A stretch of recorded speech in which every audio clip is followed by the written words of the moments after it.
At a very basic level, Bitcoin is just a digital file or ledger that contains names and balances, and people exchange money by changing this file. When Bob sells Carol a lawnmower for 5.2 Bitcoins, Bob's balance goes up by 5.2 and Carol's down by 5.2. There's no gold or government-issued money backing these numbers. Bob is only willing to trade his real-life lawnmower for a higher number in this digital file because he has faith that other people will also trust the system. So who maintains this ledger and makes sure no one cheats? One goal of Bitcoin is to avoid any centralized control, so every participant maintains their own copy of the ledger. One surprising consequence of this is that everyone can see everyone else's balances, although the real system only uses account numbers and not names, so there's some level of anonymity. If everyone maintains their own ledger, how are all the ledgers kept in sync as money is transferred? At a basic level, when you want to send money, you simply tell everyone else by broadcasting a message with your account number, the receivers, and the amount. Everyone across the entire world then updates their ledger. As a quick aside, I'm describing how Bitcoin works for power users, people who help maintain the system. You can also just use the system to send and receive money, though, without maintaining a ledger. If sending money is as simple as creating a message with some account numbers, what's to stop a thief, Alice, from spending Bob's money by using his account number? Like a pen and paper check, Bitcoin requires a kind of signature to prove that the sender is the real owner of an account, but is based on math rather than handwriting. When a new account number is created, it comes along with a private key mathematically linked to that account number. If you've heard of a Bitcoin wallet, these keys are what it holds and are what allow you to create signatures. To create a signature, a private key and the text from a transaction are fed into a special cryptographic function. Another function allows other people to check the signature, making sure it was created by the account owner and that it applies to that specific transaction. Unlike the handwritten version, these signatures can't be copied and reused in the future, as they're unique to each transaction. While the mathematical signatures prove who sent a transaction, they can't prove when it was sent, and this turns out to be problematic. In our traditional banking system, if Alice wrote 2 checks but only had enough money to cover one of them, the bank would pay the first person attempting to cash his check but refuse the second because Alice's account would be empty. So the order of these checks is critical because it determines who should get paid. Unfortunately, order is much harder to determine in Bitcoin, where instead of a single bank, there are individuals all over the world.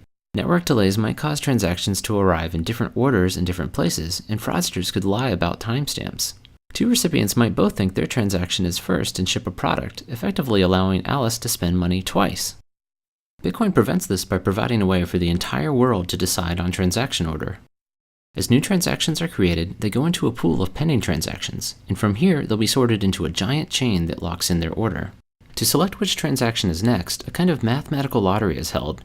Participants select a pending transaction of their choice and begin trying to solve a special problem that will link it to the end of the chain.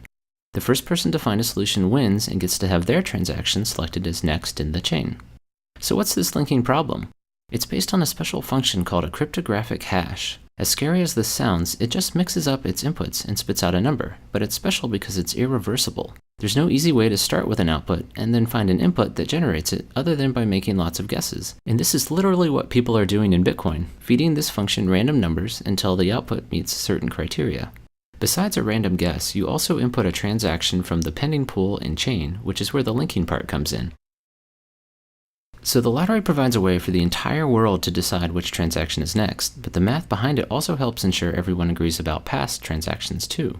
Suppose you're joining the network for the first time and request a copy of the transaction chain to get caught up but receive several different versions. Which one should you trust?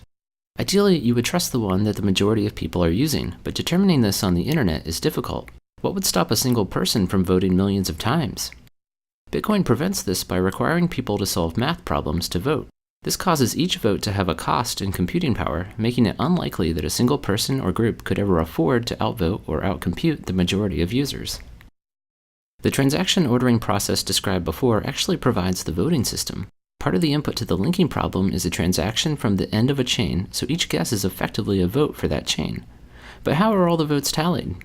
Because the cryptographic hash function has well-defined statistical properties, you can look at any given answer and estimate how many guesses it took to find it, just like estimating how many coin flips it would take to get 100 heads in a row.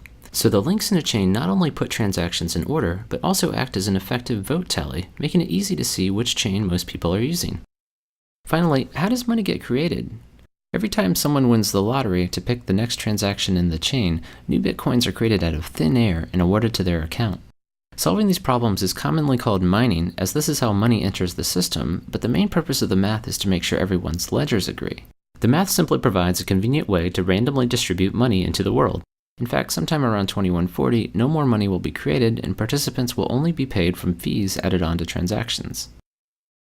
I hope this gives you a quick sense for how Bitcoin works. If you'd like a more detailed summary, check out my 22-minute video, How Bitcoin Works Under the Hood.